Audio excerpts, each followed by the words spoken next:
So since nakapag ano na tayo, no? Nakapag chill na tayo and everything. Chill nga ba talaga? Pressure ka, di ba? Na slight kinakabahan. Since na-mention nyo kanina yung mga courses ninyo, ang question lang namin is, bakit ito yung mga napili ninyo na mga courses or program? Yes. Ako, Honestly, why? Like, seryoso, pero bakit? Ano kasi ako, Naiiyak ata siya. wala akong pangarap sa buhay. Hala siya! Grabe yun. Gabi yun, hindi lang Kaya agad. ano, hindi lang ikaw. Ano naman, hindi naman buhay hindi karera. I love it! Sayawin mo. So ako, ano lang, hindi ko alam nung naghahanap ako sa listahan ng courses. Wala akong mapili kasi wala naman ako interest sa kanilang lahat. Hindi ka nag-ini-mini mo. Munti ka na nga ganun yung gawin ko eh. Kaya lang, ayun na, nakita ko na yung creative writing. Tapos napaisip na lang ako na, meron naman akong parang maliit na experience sa writing. Kasi may uso na ngayon yung online na fanfiction, ganun. May experience So, ako. paki-plug din kung ano yung fanfiction. Saan Secret lang yun. nasulat mo din? Hula na lang yun. Hulaan nyo na lang. Ano na lang siya. No? Sinulat mo to Follow. anonymously? Yeah, hindi, under ng ibang username. Hindi ko papakita yung pangalan. I So, see. Okay. Sige, Itago na hulaan lang namin natin kung sa ano yan. Mamaya. hanapin nyo na lang. So, right. So, like, creative writing for you was more of like, because you had an experience doing Dahil it. doon na ako maalam. So, feeling ko mag-excel na lang ako doon. And I do think na in today's parang kind of market, creative writing gives you a lot of opportunities. Yes, 'Cause, of course. Content on social media, online articles, right? So Kahit it really saan takes... malalagyan mo siya. Yeah, Doing love it. journals. Thanks, no, Frances. But siguro mamaya ka na. Skip mo na natin yung gitna. Kasi blockmate niya to eh. So, Kaklase ka eh. pareho din ba yung naisip mo? Bakit creative writing yung pinili mo? Same sentiments. Sinuggest siya sa akin. Tapos binasa ko yung course site niya, saka yung course plan. Sabi, sa fourth year, seminar lang kayo. Wala kayong gagawin. Tapos pagpasok mo ng first year, okay guys, may OJT kayo. Tapos online ang time ko, anong gagawin ko dito? Ba't ako Pero, ang din, dati kasi ang first dream ko talaga is magsulat. First what? First dream. First dream mo is magsulat. Talaga. Pero, Like a book or something. yeah, I want to publish something. Pero ngayon, parang mas gusto ko na lang behind the scenes. I get it. Pero, if you were to like bring back that time, tingin mo creative writing pa rin yung pipiliin mo, given knowing what you know now, na may OJT and stuff? Ang sabi kasi sa course plan, from UST page, UST page pa kay update. Hindi na totoo yun. At ipakitago sa kanya. na it's a genre writing. Which yun ang pinaka-kaya ko. Hindi ko kaya magsulat ng balita kasi nakakatakot. That's really interesting, no? Na ganun yung perception na ngayon ng generation when it comes to news. Like, it's really scary, Yes. intimidating. So, I love the fact na parang there's still an outlet for today's generation to be more creative. Hence, creative writing. Totoo. Lalo pa sa panahon ngayon, sobrang laganap na ng mga fake news, no? Yung mga misinformation. So, isang mali mo lang sa pagsusulat about it, makasulat ka lang ng mali sa isang article, tas kumalat. Yeah, Lahat ng mga yeah. pinaghirapan Digital mo, footprint. magva-vanish, di ba? Yeah. Totally Kaya sobrang get that. critical talaga nan. Okay. So, okay, dahil tapos na silang dalawa, sige mag-confirm muna kayo ng notes kung pareho ba kayo na nabasa sa UST page. So, ano naman ang nabasa mo sa STI page? Hello po, STI. Oy! Are you proud? Guys. Medyo iba naman yung sa akin kasi ako ang first dream ko talaga is to become flight attendant. Gusto ko talaga maging flight attendant. Like bata pa lang ako gusto ko talaga maging flight attendant. Pero nung pag-graduate ko ng senior high school, nagka-pandemic na. So medyo nabago yung perspective ko kasi nga again yung mga sinasabi din ng ibang tao na kailangan maging technical ka or kailangan yun, mga ganun. So nag-isip ako ng mga options na medyo related sa skills ko. Right. Na pwede kong ma-enhance or magamit pa in the future. So medyo mahihain din ako that time. So Pero hindi naman halata. Pero hindi naman halata. sobrang mahihain po talaga. Kaya nga ang tawag parang late bloomer talaga po yung tawag sa akin. Kasi even yung pagkanta ko po, late ko na din siya na-develop. Nung pandemic, nag-enroll po ako sa STI ng Arts and Communication. Kasi gusto kong ma-enhance yung communication skills ko din po talaga. Right. Actually, parang from their choices pa lang, you can definitely see na rin what kind of track they're Yes. actually gunning for, no? So, so yours is pretty much on-site, right? And then sa inyong dalawa, sige, we'll get to that later. Anyway, so enough about your courses and thanks for letting us know, no? And yes, paki-update sa mga pages ng schools ninyo kasi mukhang iba ata yung nababasa ng mga estudyante. But if you were to choose right then and there, kung kayo ay makakapagtrabaho na like right after college, anong pipiliin nyo na work setup? I mean, with all the things you've heard, probably especially you, di ba, you wanted to be an FA and then suddenly pandemic hit, you have to be on site, di ba? And flexibility, we were talking about flexibility earlier. So kayo, anong pipiliin yung work setup, if ever? Ikaw muna, Angela. Ako, personally, work from home. First of all, homebody ako. Mas gusto ko na sa bahay lang. Kasi, sarili ko na isipin ko eh. Wala kang gets. Yes, may trabaho ka, pero wala kang matatamakan. So, nangyari sa pag-commute, di ko mo na maaga gigising. Right. Kahit 30 minutes before your call, okay ka na. So as in, pagising mo, kahit pungas-pungas ka pa, Kahit di ka pa naliligo and everything. Aminin. Kahit di ka pa kumakain, tara work. Magka-clock in ka na, gano'n. Ayun po yung... So you find it convenient? Yes. Ikaw naman, Frances. Actually, si Frances muna. Yeah. Ako actually, medyo hindi pa ako decided sa kung anong gusto ko. Kasi, yung parang pinaka first choice ko is definitely parang work from home. Kasi introvert ako. Like super introvert talaga. So, syempre mas prefer ko na mapag-isa lang ako para mas focus lang ako sa kung anong gagawin ko and wala na akong kailangan pang kausapin pang iba. Ganun. Right. Pero, yung problema nga is wala akong kakausapin. So, kung kailangan ko ng tulong sa iba, parang mas madali kapag face-to-face ko na makakausap yung kung sino man hihingan ko ng tulong. Kaya medyo naglilin din ako sa on-site din in that sense. So like, it's more of like a hybrid setup, right? Because there's a work setup like that na parang there are days that you're on-site, then on some days, you're free to be wherever. You can like work somewhere else or be at home. So, okay, I totally get that. Yeah. Ikaw naman, Josh. Ako po, on-site naman yung sa akin. Mas komportable ako na mag-work kapag may mga kasama akong ibang tao. Mas nagiging productive ako kapag may kasama akong nag-work. And feeling ko yun yung disadvantage para sa akin ng work from home. Kasi feeling ko kapag nasa bahay ako nagtatrabaho, parang tatama rin ako mag-work. Kasi yung setup sa bahay or kung mag-isa ka lang sa bahay nyo, so medyo may iba yung mood ng work for me. Kaya mas gusto ko na work from office shop. Yeah. Work from coffee shop? Did you say? Work from office. Work from office. Work from coffee shop. Definitely. Sa bahay nila may coffee shop siya. Specific na eh. Okay. Wait, since na-mention ni Frances kanina na introvert nga siya, sa question to sa inyong tatlo, no? Sa tingin nyo, paano makatutulong ito sa inyo? You're so yung mga formal, choices can I just say? sorry. Nasanay. Nasanay siya. Sa inyo palagay, ano yung mas prefer ninyo? Paano makatutulong yung mga ganitong choices ninyo na work from home setup, remote setup, or on-site setup sa pagiging nyo, introvert nyo, extrovert nyo, or ambivert nyo, di ba? Ikaw, Josh. Ako po, as someone na super extrovert talaga, feeling ko malaking bagay yung pag work from office sa akin since di ba pag work from office parang may team collaboration siya, may team bonding. Right. So basically hindi lang ikaw mismo yung nag-grow ka din with different people with different perspectives. Yes, totoo. From that natututo ka din sa kanila. So malaking bagay for me or makakatulong talaga para sa akin yung setup pag nasa office ka than kapag nasa bahay. And it's like a new way for you to also meet new friends, Yes. right? Yes. Kasi it's so different na from college. Imbis, halangan naman magkakablock kayo, pare-pareho pa rin kayo na pinagtrabahuhan, di ba? So, definitely helps to parang widen your social circles if you're working on-site. Totoo. Tsaka iba rin yung may karamay ka sa hirap ninyo. pagdudusa. Hindi pwede ikaw na magdudusa sa loob ng bahay mo. Kailangan may kasama ka on-site. Yung, uy, halika na. Kaya nagre-reklamo. Kaya nga din po feeling ko, kagaya na sinabi ko, hindi talaga mag-work sa akin yung work from home. Kasi feeling ko, sobrang lonely ko talaga nun. So, Yeah. for the sadness talaga ako.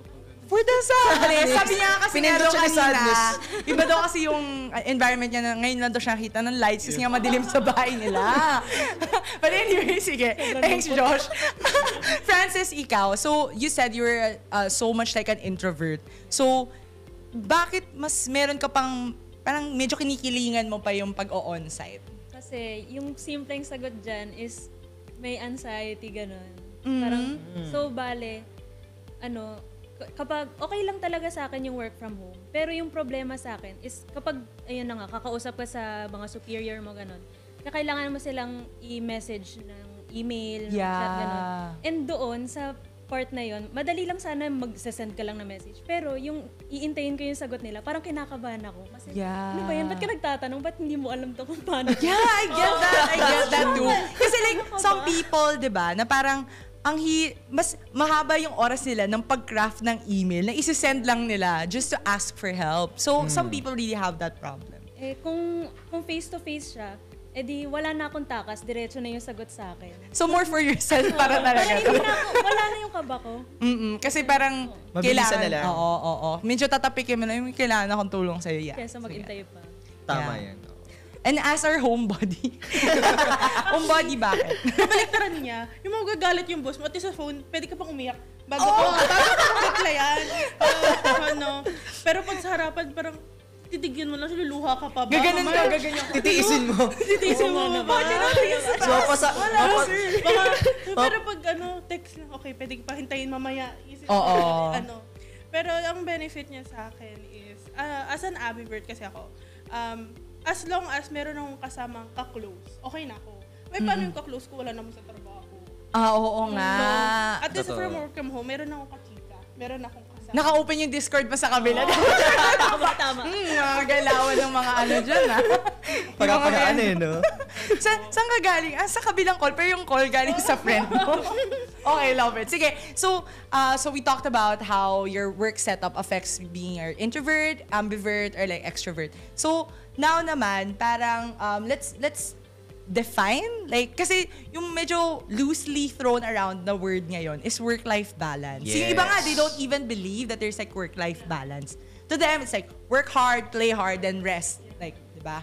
But sa inyo guys, what does it really mean to have like a work-life balance? And is it really a part ba ng mga requirements ninyo when you look for jobs? Para alam na rin ng mga recruiters na nanonood, medyo kung kukunin nila kayo or hindi. But, sige, let's start muna with Josh.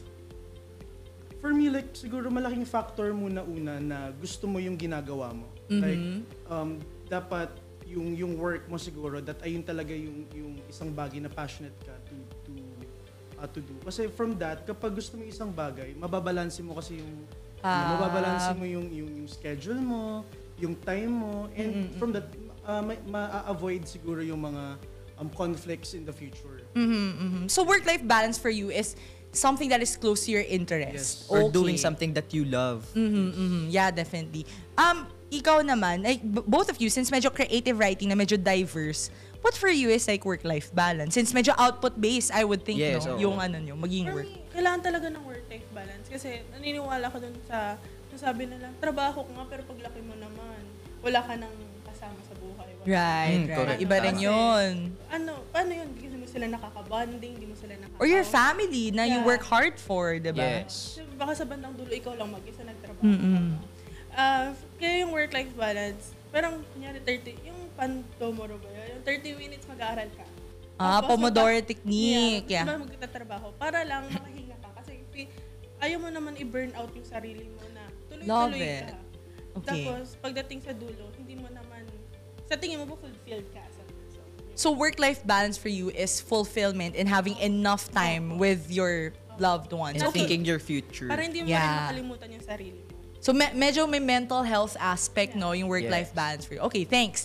Ikaw naman, Frances. Actually, sa akin medyo same lang kay Angela. Kasi importante yung work-life balance para ma-maintain mo yung health mo, like mental and physical din. Kasi kung puro work ka lang, very stressful na yon. Right. Tapos kung puro like personal life mo lang naman, Ba't ka pa nagtrabaho nito? Bakit pa natin ginagawa to, di ba? yung problema naman kung puro life lang, hindi ka din actually magiging masaya kasi kailangan mo din ng pera. Right. So, hindi ka Totoo. mabubuhay, di ba? So, kailangan mabalance mo sila para may pera ka and may oras ka din para maging masaya, mag-focus ka sa sarili mo. Ganun. Meron kaya na parang gigising ka na lang tapos may pera ka na. Gusto ko yun. Drop down the comment section down below kung may ganun at paki-recruit kami. Ayun. Ako I actually agree sa kanila sa mga sinabi nila na sobrang importante ng work-life balance. Pero kasi sa bansa natin, sobrang hirap nun, especially tayo, second to the last country na merong na work Sige, kaya mo yan. work-life balance, no? So, parang second to the last tayo, no? So, parang, even though fina-fantasy siya ng mga kabataan ngayon, especially kapag nagsisik sila ng mga future jobs, Yeah. na, syempre, kailangan nila isipin kung ano ba yung mangyayari sa kanila in the future, kung ano mangyayari sa kanila after this work.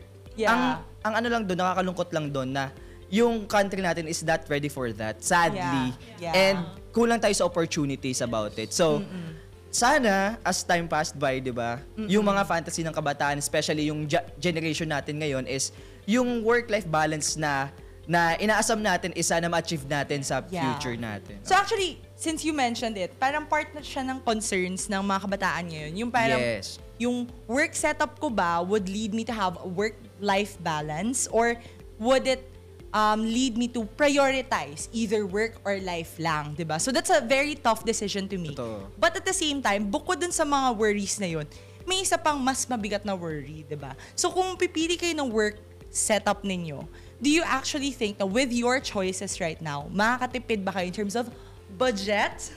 Or income? Diba? Makakatipid ba kayo with the current choice that you have? So, Josh, let's start with the diba? Let's start with the Tinamaan na ako agad kasi personally, hindi ka talaga makakapag-save basically. Pero why? Why though? Unang reason, syempre yung inflation sa bansa natin, sobrang yeah. taas. Correct. Tsaka yung minimum wage, Yes. 645 lang. Yeah. So, Reklamo pa. Kano nga ulit yung average? The joke. parang, syempre gusto kong mag-work on-site to meet makamit ng mga bagong tao and ma-enhance yung other skills ko. But at the same time, kailangan ko din mag-isip pa ng way kung paano ako makakapunta ng office. Yeah, yung the kakainin ko commute, the Yes. transport. Ano yung kakainin ko bukas. Yung Starbucks mo. Pecha de peligro vibes, di So, ba? isa siya sa mga challenges na Yeah. hindi ko mahihirapan ako in the future. Tsaka aminin nyo guys, yung kada Starbucks coffee ninyo, that's already a third of the minimum wage, di ba? Yes. Like, 200 pesos mo. Parang kaya yung iba, what they do is like, bibili na lang sila, magtitimpla sila ng coffee sa bahay, dadali na lang nila sa office, di ba? Oo. So para medyo tipid. But honestly, parang the quality of life suffers also with the choices that you also make because of inflation. So definitely gets kita. Kayo naman, Angela and Francis, maybe Francis, do you think makakatipid ka given a 50-50? Kung i-apply yung hybrid na setup, Yeah. I think in a way masasabi mo na nakakatipid siya. Kung ikukumpara mo siya sa fully on-site kasi Yeah. syempre mas bawas yung gastos sa mga transportation. Tsaka yung gano'n. food sa bahay, di ba? Like, you have food You na sa make it bahay. from home na lang. So, parang mas nakakatipid ka talaga kasi hindi kasing dami ng fully on-site yung times Yeah. na aalis ka and maggagastos. Pero Kumpara sa- aminin ninyo, yung mga nagpapag-grab, madalas. Ay, oo. Minsan Right? self-control na lang Oo, talaga. yan. self-control lang talaga yung Kahit kalaban mo online doon. ka, gastos pa rin pala. no? Yeah. So ikaw, Francis, tingin mo. Ay, Francis, Angela. I get... Sorry. Huwag kayong mag-walkout, ha? Biglang umalis, nagtampo. Mag-friend siya. Yun yan, sabi ni Francis, na pag online, may ano ka pa rin, may temptation pa rin. Ay, tinatamad ako. Mga Mga nag-live nagmamind. selling. Oh. Yan, para alam ka. Nanonood sa mga live selling. Habang nag-aaral. Kapag online kasi, mostly kung kunyari sa company, hindi naman nila sagot equipments. Yeah, actually. Hindi yung Yes. ibang needs mo sa company, ikaw magpo-provide yan. Right. The internet also. Yeah. Hindi naman, katulad sa online na sa on-site na provided lahat. Yeah. Pero pag online, you have to make an extra effort na mag-provide. So, siguro kung sa budget mo, kailangan mo isipin yung muna. Kunyari, ay baka ito, di ko pwede pang Starbucks Yeah. to. Kasi Ay! bibili ako ng ginto. Yeah. Yun po yun. So medyo may kailangan na life skill din, no? Yes. Depende sa work setup. Disiplina. And I think it really gives it parang justice na may life skill ka matututunan. Depende. Like for example, like kailangan mas focus ka kapag work from home ka kasi syempre, parang maraming temptation, malaking internet, 'di ba? So parang Tsaka hindi lang that's the end of the Tsaka hindi lang kasi episode. budget yung matitipid mo eh. Makakatipid ka rin sa sa time mo. Kasi hassle, lalo na pa kapag rush hour, sobrang lala ng lang traffic. Kalahati ng buhay mo nagta-travel ka na. mahabang oras sa pag-aantay sa Oh, LRT, no? So sobrang lala ng hassle. So Yeah. tatawid tayo sa Pagdating naman sa mga work setups na na-mention kanina, ano sa tingin nyo yung mas makakapag-benefit sa inyo as a future worker na? Maybe let's narrow it down. Like in terms of health. Oh, sige, Yan, let's talk sige, about sige. health. Yan. Let's admit it. For some companies na on-site, parang mas malaki yung HMO benefits that they actually give you. If you're work from home, it's medyo discounted because you're in the comfort of your Yes, home. oo. And remote work, hindi naman ganun din ka-comprehensive yung binibigay. But when it comes to managing your health and your wellness, tingin nyo, saan kayo mas leaning towards? Or nagbabago na ba yung mga isip ninyo? Parang may nakita ko yung reaction ng iba. Ngayon pa rin, parang napapaisip na, parang okay nga Parang doon. realization ako doon. But anyway, sige, simulan natin, Angela, ikaw. In terms of health, ang kalaban mo kasi dyan, kunyari, sa kusina. Kung ka Oo. magtatrabaho, makikita mo lahat ng pagkain. So, pag nag-stress eat ka, no? Tumawag yung boss mo. Isang cookie. Oo. Pero, yan, self-control na lang talaga. Kasi, isipin mo din, yung tulad ng sinabi ko kanina, pagtatrabaho ka ba, do you sacrifice yourself to the max for it? So, pag sa physical, need mo ng self-control and mindset para hindi ka rin mawala sa sarili mo kasi mag-isa ka na rin. Wala Right, namang right. tatapik sa'yo, mamaya na yan. Yeah. Mindset lang talaga. Tsaka yung rin kasi yung wellness physically, kasi pag on-site kasi, kahit pa paano nakapag-exercise tayo by walking, by standing ng matagal. Kasi kapag sa bahay lang, Aminin or nyo, nakaupo nasa kama na lang kayo. Tapos nakaganito lang. So, Kahit nga sa diba, online classes, ganun yung Oo. tulog ka na. Katabi mo lang siya, pero Right. maraming makaka-relate na mga estudyante dyan. Yeah. Sa mga estudyante dyan na nag-online class na naka-attend lang Nakikita sa namin Meet. kayo. Alam namin yan, ha? Estudyante din kami. Josh, ikaw, like, from on-site, do you actually believe what he said? Ano nga ba yung sinabi niya? Inisip din. Una sa lahat, natin ulit. nakinig ka. Pero in terms of health po, siguro dun lang medyo mababago yung perspective ko. Kasi especially now na ang dami pa rin nangyayari sa paligid, ganyan yung mga bagong sakit and Like, everything. Monkeypox. Yeah. So, kahit na gusto mo yung work mo, kailangan mo din at the same time isipin yung safety mo eh. Kasi kung Yeah. magkakasakit ka lang din, Hindi syempre parang- mapupunta yung yes, sweldo oo. mo. Tsaka not just you, yung family na kasama mo sa loob so, ng apektado bahay. talaga siya lahat. So, from that, parang mas pipiliin kong mag-work from home. Yeah. Okay. Na siya, Nadarail ako doon. napalipat natin siya sa work from home bigla. Convincing pala. Na-convert. Converted. But, yeah. Sayang, taas na sana yung issue mo. Anyway, sige.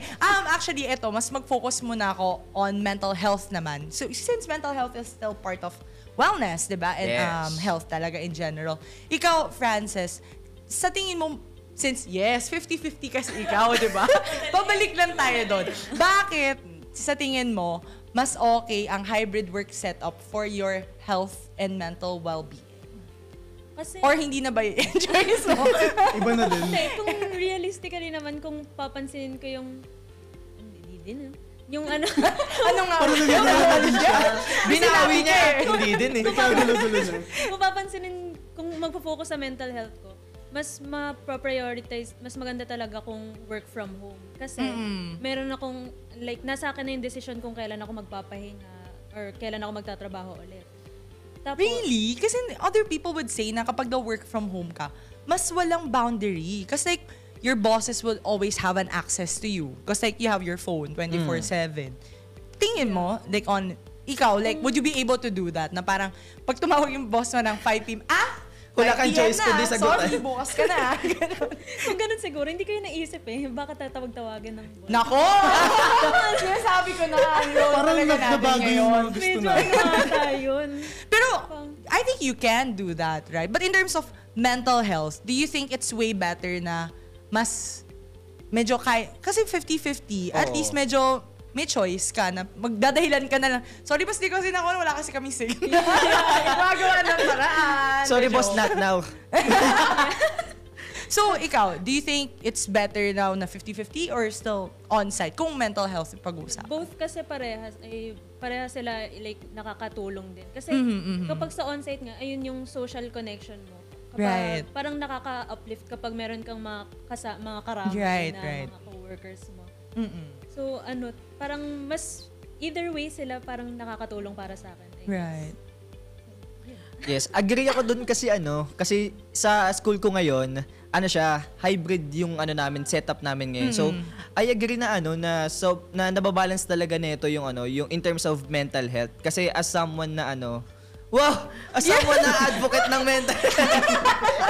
Yes, actually advocate ako ng mental health problems and issues. So, sobrang importante na na may mga time tayo na dapat may connection tayo with other people, Yeah. best friends, camaraderies, yung Para may colleagues masabihan. natin na kasama natin. Para Friends, countrymen, romance. yes, sa mga sa mga fellow natin na nakakasama natin at the same time. Kasi parang nakakabalo kapag mag-isa ka lang sa bahay, wala kang nakakausap face to Wala kang face. mararanta. Wala Or- kang nararantan, yung mga ganun. Kasi even if your family's there, you have a different set of experiences Yes. na rin. Like, Hindi nila kapag kunwari, sinabi mo sa magulang mo, manahirapan kasi ako sa work, sabihin sa'yo, sige, mag-quit ka na.